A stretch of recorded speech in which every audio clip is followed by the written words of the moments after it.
Hello, this is Wayne Highlander. I'm National Sales Manager at Bona Adhesives. And I'm Rob Johnson from Bona Training.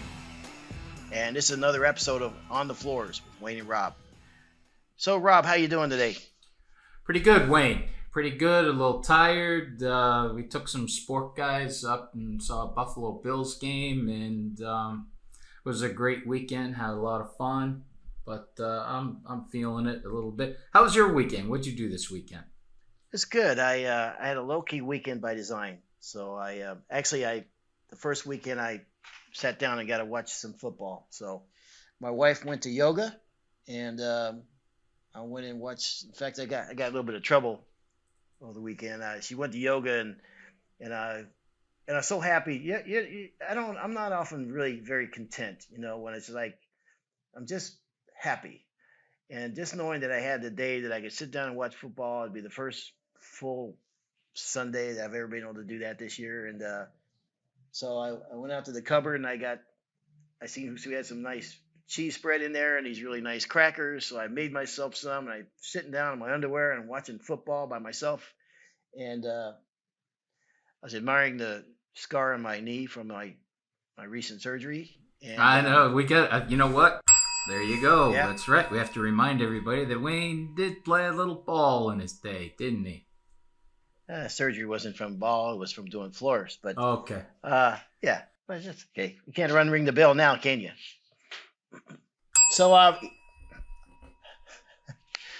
eating the crackers, and I'm happy, and I'm watching the game until my wife comes home, and she asked me what I'm doing eating the crackers that are for our guests next Wednesday. We're having people over at the house, and she went and made a special trip to this place we call the Yuppie Pleasure Dome. It's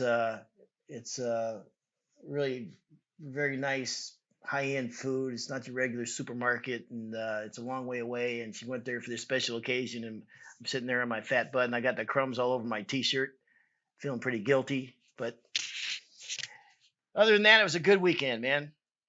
So, Rob, were you wearing a shirt when you did this, or were you eating the crumbs and stuff right off of your chest? That's what gave me away was the black shirt and the cheese on the side of my mouth. But they were great crackers, nice spread. I was thinking, gosh, she really got the good stuff. But wasn't for me. So, Rob, we are going to talk about doing recoats and maintenance, right? Yes, sir. Let's go. This should be right down your alley, buddy. You want to lead it off? No.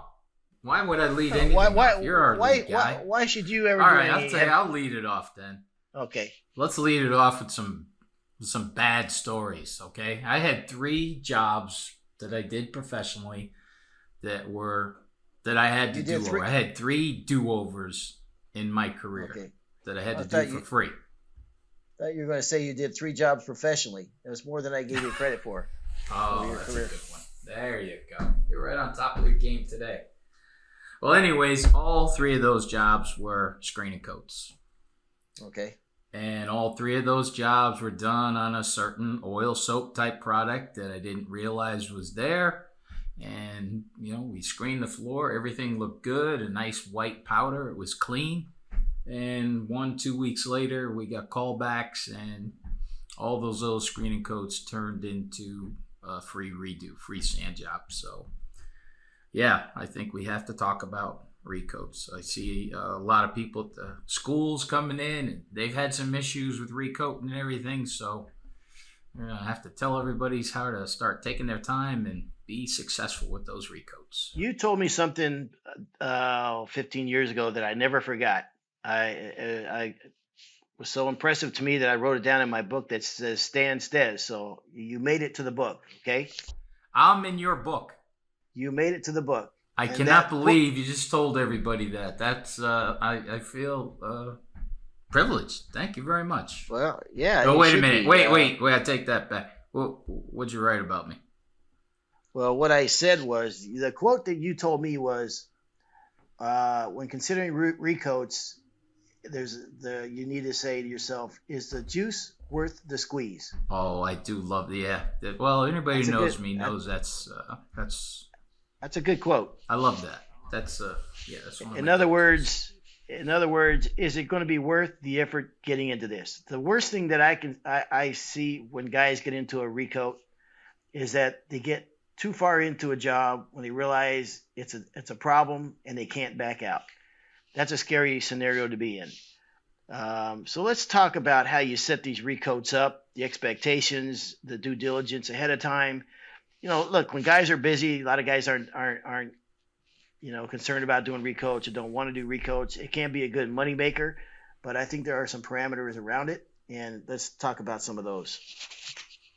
Well, the thing about recoats, I mean, if half of your business was recoats, you'd be a rich man. There's a lot of money in recoats. The ton of money to be made in recoats. I think one of the things that I see in the schools sometimes is guys are afraid to charge that good money for the recoats. Yep.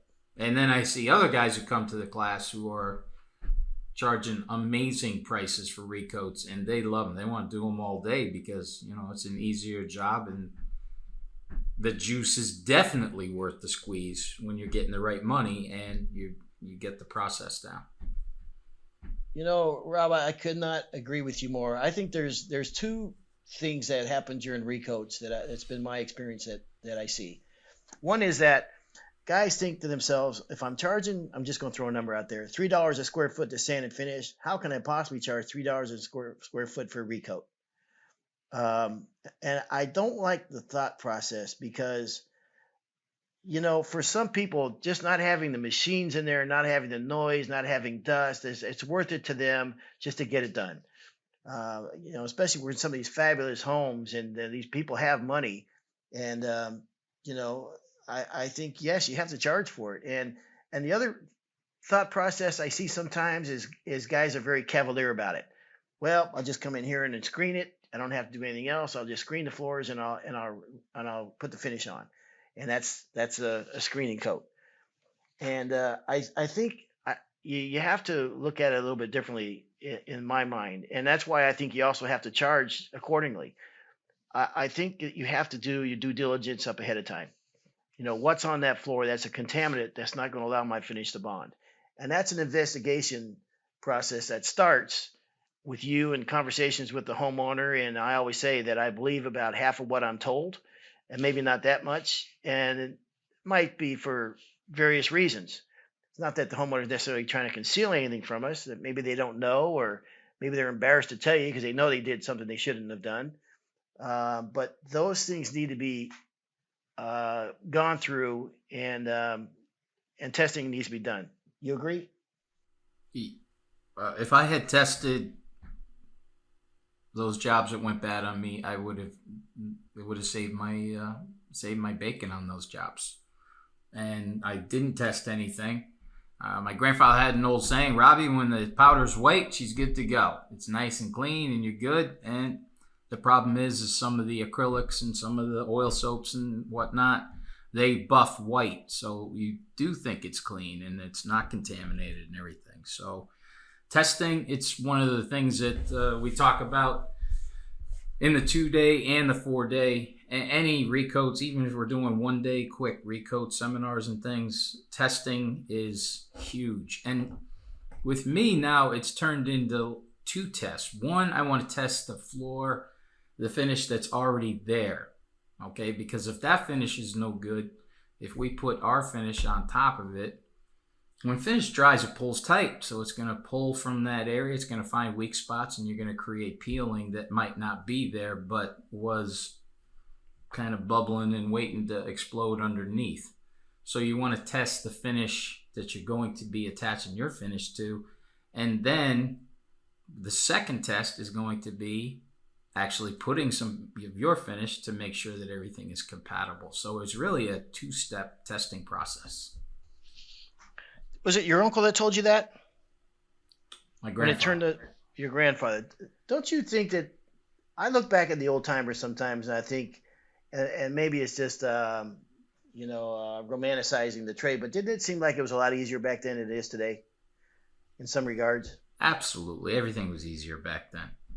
I think that, we got better tools nowadays. We got better products nowadays, but I think the demands are more than they were. I think the speed of the game is, there's more competition, and I think the game has changed in sometimes. I remember with my uncle, we started every morning. We go to his house in the morning, and we'd have breakfast, or we'd go out and have breakfast in the morning before we went out to. We'd actually go to a restaurant and sit down and have breakfast before we went out to the job.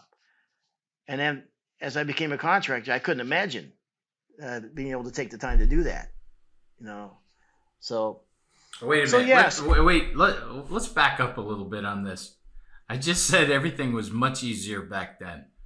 It was absolutely not much easier back then as far as the labor went. I mean, as far as the equipment that they had to use and the nailers, and that was definitely, things have definitely got easier for us with the changes in equipment and tools. So I just wanted to clarify. I think the customers were a little easier back then.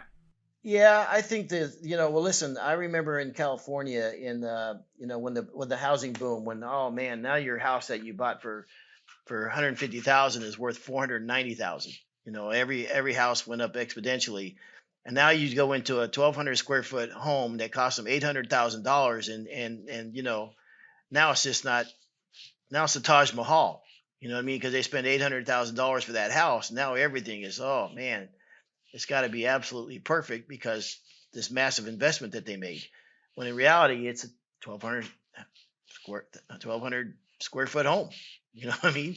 It's a track home, but the game's changed. I think that raised the stress level a little bit as well. So testing for these products, that these contaminants that are on the floor, why doesn't screening alone get them off? I mean, on the floor. I mean, you're supposed to go there and screen the floor. So why don't you talk about that a little bit, Rob? Why screening alone does not work? Well, the reason that you want to be testing is, like I said, to make sure that everything's going to be compatible. The thing is, too, is where you're going to do that test. You wouldn't test underneath a carpet. You wouldn't test in a closet. And, of course, you wouldn't test right out in the middle of a floor or a sight line. But you do want to test in an area that's maybe off to the side, but is being maintained like the rest of the floor, where people sometimes aren't going to do their maintenance under carpeting or in a closet or something like that. So when you do those tests, that's where you want to be doing the tests, the areas that you want to be doing the tests in. Well, what's a test? How do you test?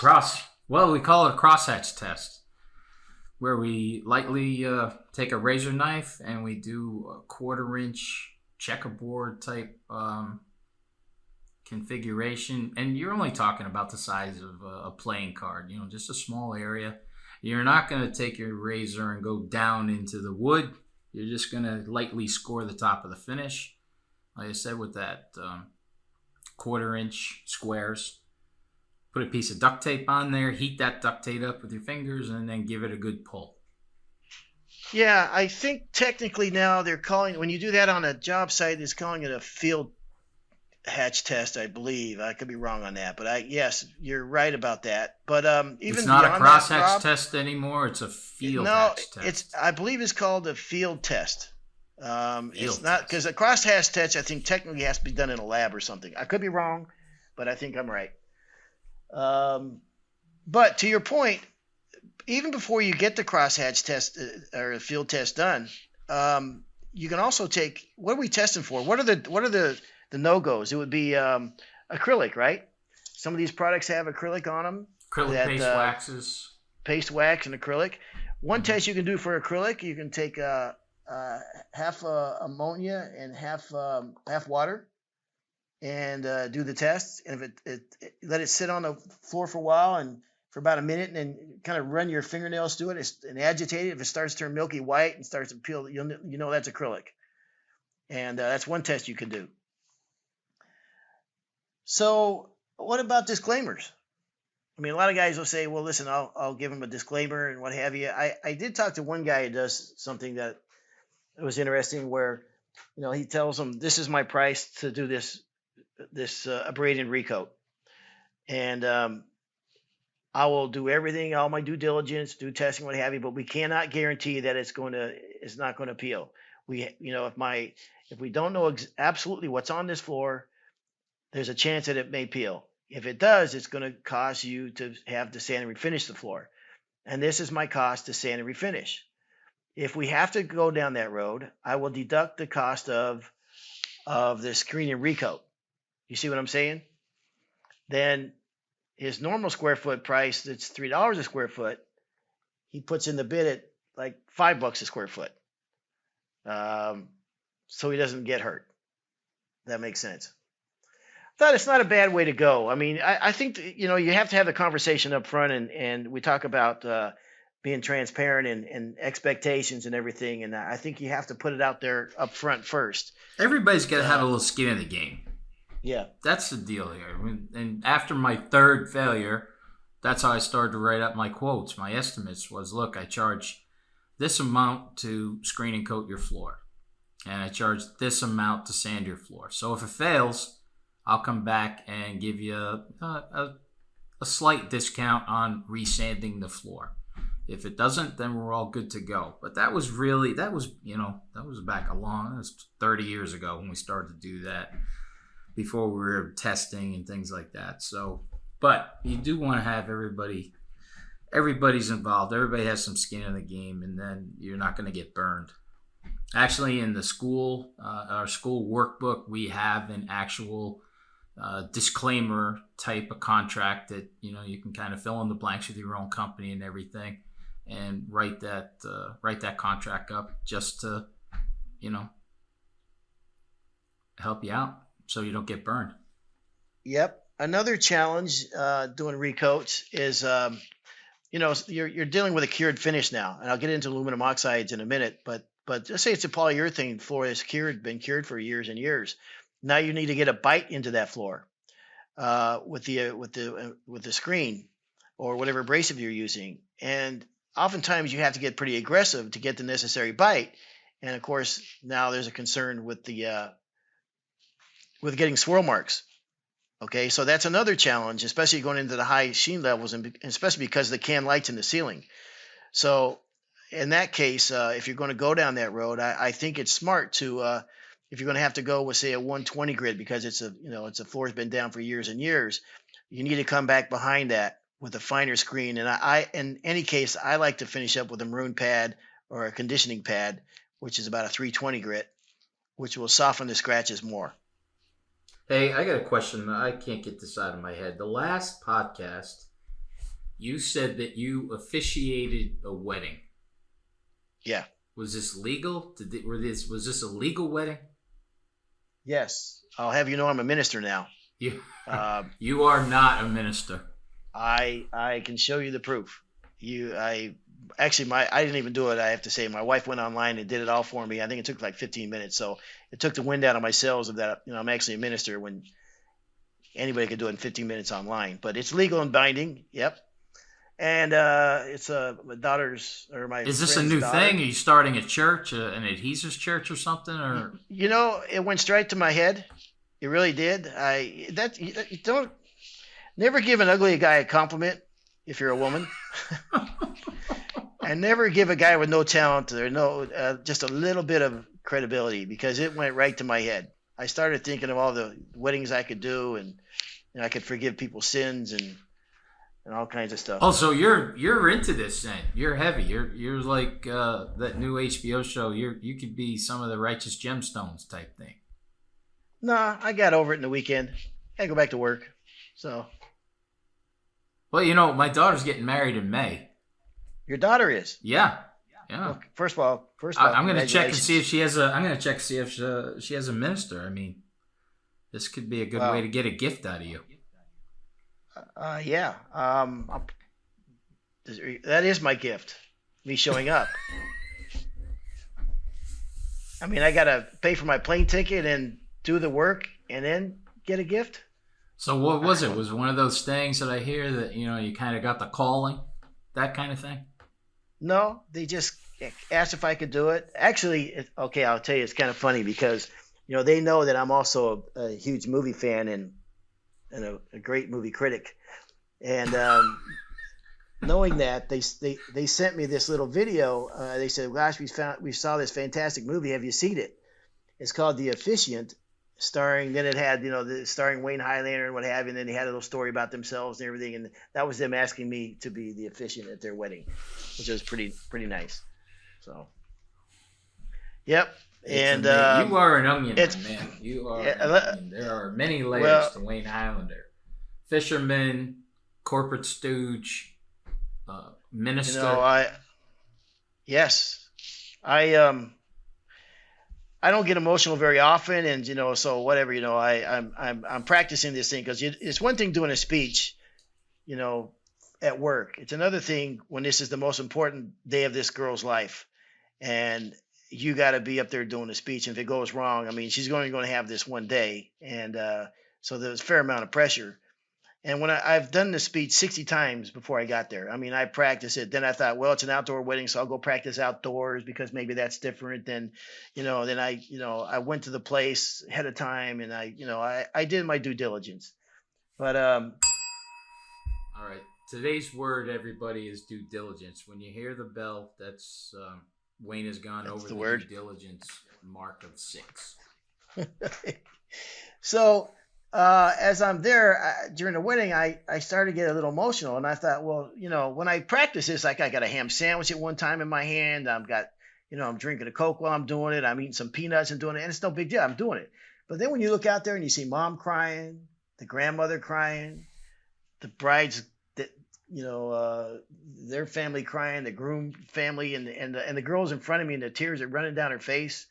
It changes everything, man. Yeah, I, I wasn't they're I all wasn't ready crying for that. because they've realized the huge mistake that they've made in choosing you for the minister, and you've ruined the one day that they're going to have to look back on for the rest of their life. So, of course, there was a well, lot of tears there. well, I So, think they, so I how think they hi- emotional did you get? Did you start to tear up too, or? just for I got it together pretty quick. Is I know the girl. I was there when she was. I was at her parents' wedding. I was there the day she was born. And I don't have a daughter of my own to walk down the aisle. Like you do. Mm-hmm. So this was for me. It was a big deal. So yeah, I did for a second, but I pulled it together pretty quick.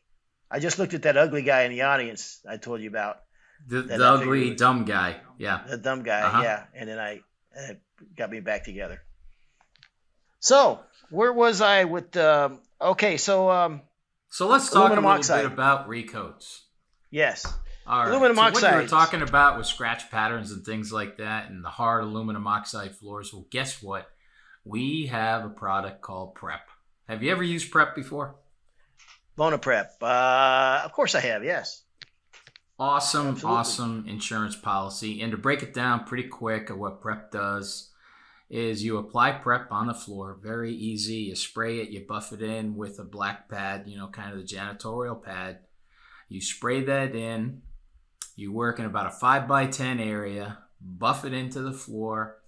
You work in a 5x10 area because you're going to create a slight slurry. And by working in that 5x10 area, that gives you time to wipe up. You don't want that slurry to dry. So you buff it on, spray it on, buff it, and then wipe, and then keep moving. And what Prep does, especially with those aluminum oxide really hard finishes, especially some of those floors that came out in the 90s. I remember I once did a Mirage birch floor that was one of the first aluminum oxide floors to come out, and they were just using a ton of aluminum oxide in those floors, and they were impossible to get any abrasive through. You hear people at the schools, they can't sand through this stuff. There's special sanding processor for that, but that's another podcast. But what Prep does is it slightly softens the finish, okay? And I'm not talking about softening it like you were using a paint remover, but it just slightly softens that finish.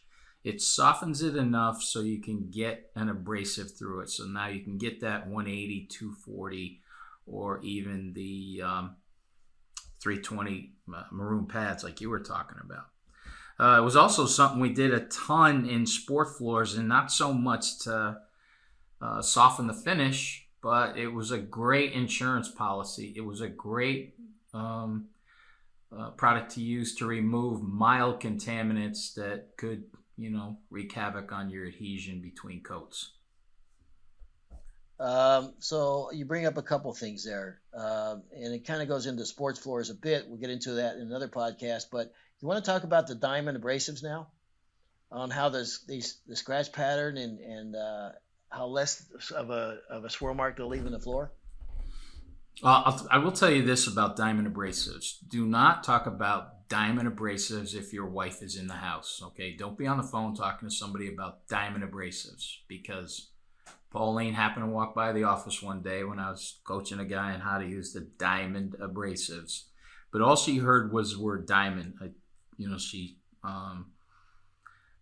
strained her neck. She was spun around so quick and came running into the office, and I kept telling her, I'm sorry, it's just not that kind of diamond. But so be careful when you're using the word diamonds around your wife. Gosh, it's my wife's birthday today that we're doing this podcast. So yes, I have the door closed. So I hope she didn't hear the word diamond, because it's not happening. Exactly. Oh my God, especially on her birthday. I mean, if she hears the word diamond. No, we've got way too many fishing poles to buy before diamonds come along. I really hope she hears the word diamond, though, especially on her birthday. Now I'm rooting for Judy on this one. Okay. So diamond abrasives. Talk to me about this new technology. Have you seen it? Have you worked with them? Yes, very much so. Yes. I remember the first time they came out. It's just a small 5-inch, 6-inch pad.